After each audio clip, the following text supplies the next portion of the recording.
Hi, Julie Friedman-Smith here from Parenting Power with Gail Bell. We're here with our weekly video. Welcome to spring. Spring break is over, at least in our world it is, and the kids are back for their last 3 months of school.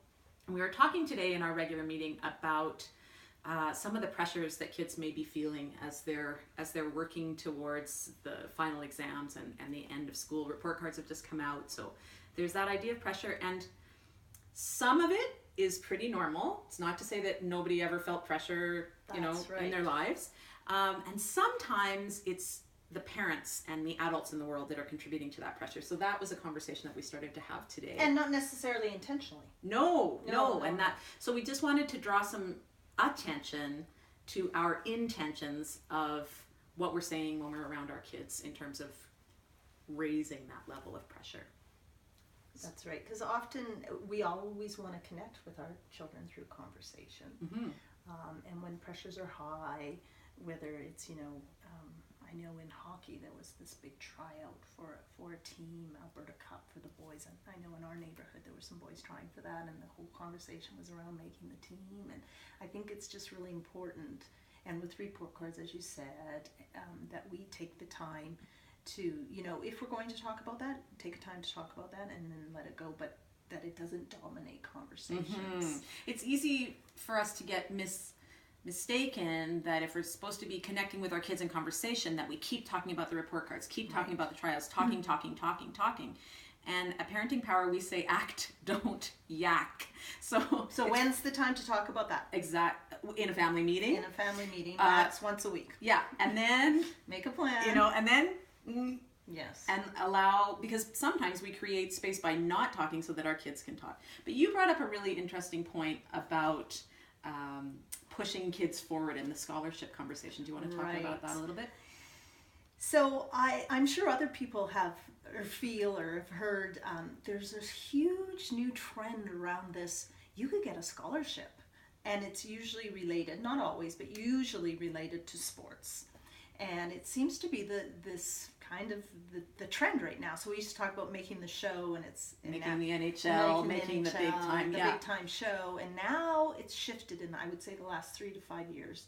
And there's massive talk around you could get a scholarship. You could get a scholarship. And we know that 75% of kids by age 13 are dropping out of organized sports now.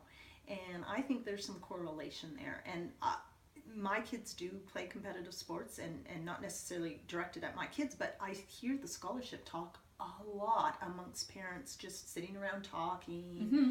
Yeah, I hear it too. It's almost sure. like in girls hockey, yeah. right? Yeah.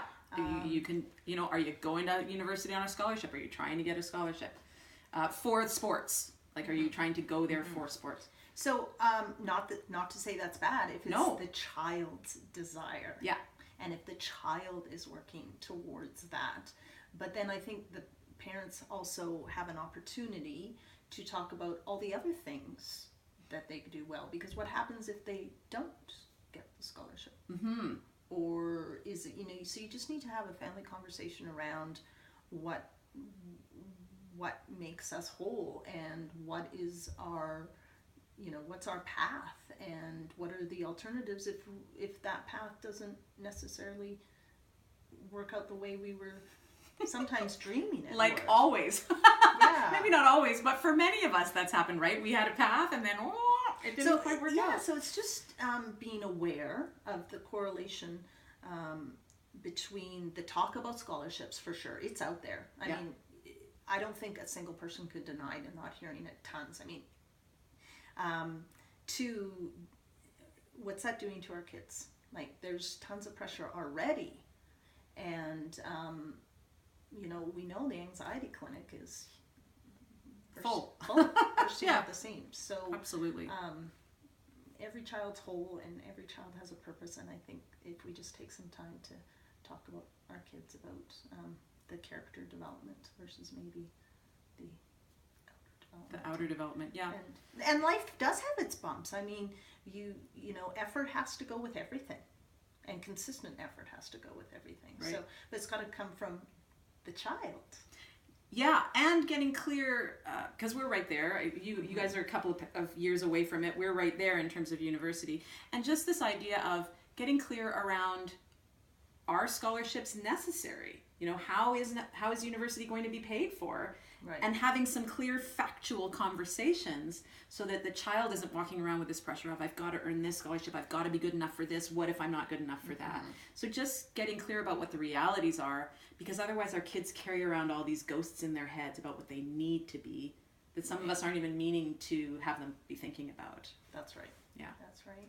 Anyway, intention on what you're saying to your kids, because it goes in, even when we think they are not listening, and that's exactly when they are listening. And clarifying, I meant this, what did you hear?